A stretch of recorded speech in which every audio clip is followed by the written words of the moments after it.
200 টাকা হয়েছে। কি? 200 টাকা। 2 মিনিট, ভিতরে গিয়ে একটু পরেই পাঠাচ্ছি। হ্যালো, এই ধরনের নোংরামি আমার জীবনে আমি অনেক দেখেছি। এসব কিছুর দরকার নেই দাদা। আপনি টাকা দেবেন বলে ভেতরে চলে যাবেন, তারপর আমি আপনাকে খুঁজে বেড়াবো। এসব চলবে না দাদা। আগে টাকাটা দিন, তারপরে যান। 200 টাকার জন্য আমাকে বিশ্বাস করছো না? মুখ দেখে তো মনে হচ্ছে 50 টাকাও দিতে পারবেন না।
নমস্কার বাবা।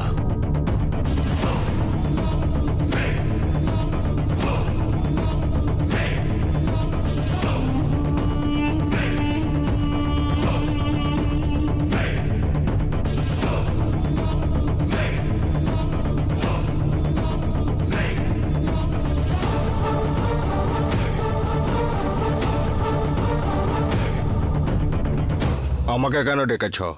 কোনো সমস্যা হয়েছে? প্রবলেম তো অনেক আছে। প্রতাপবাবু আপনার কথা বলেছিলেন। দেখুন, আমি ঘুরিয়ে পেঁচিয়ে কথা বলি না, সোজাসুজি কথা বলি আমি। আমারও সেটাই পছন্দ, বলো। আমার একজন শত্রু আছে শিবানী নামে। আসলে ওর সাথে আমার একটু পার্সোনাল ঝামেলা। ও হচ্ছে বিজনেসে আমার কম্পিটিটর, আর আমি ওকে একেবারে শেষ করে ফেলতে চাই। আমি অনেকবার চেষ্টা করেছিলাম, কিন্তু প্রত্যেকবার সব চেষ্টায় আমি সম্পূর্ণভাবে অসফল হয়েছি। যতবারই আমি কোনো চেষ্টা করি, ও কোনো না কোনো ভাবে ঠিক বেরিয়ে আসে।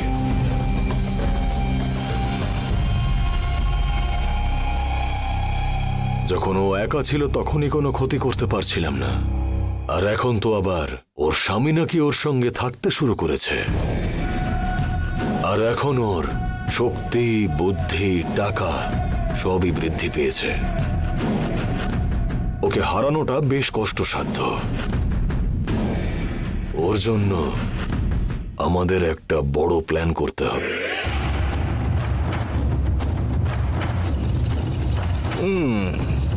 বুঝেছি আমি।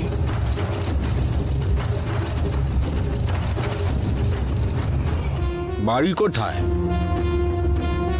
ওই মুহূর্তে কলকাতায় নেই, ওরা সবাই ফার্ম হাউসে গেছে, আর ওখানেই ওর স্বামীর খেলাটা শেষ করতে হবে। বস সব গুন্ডাদেরই ভালো করে চেনে। এই কাজটা যদি কোনো সাধারণ গুন্ডা দিয়ে করানো হয় তাহলে আমরা সমস্যায় পড়তে পারি, সেই জন্য আপনাকে ডাকা হয়েছে। বুঝেছি আমি, সব বুঝেছি।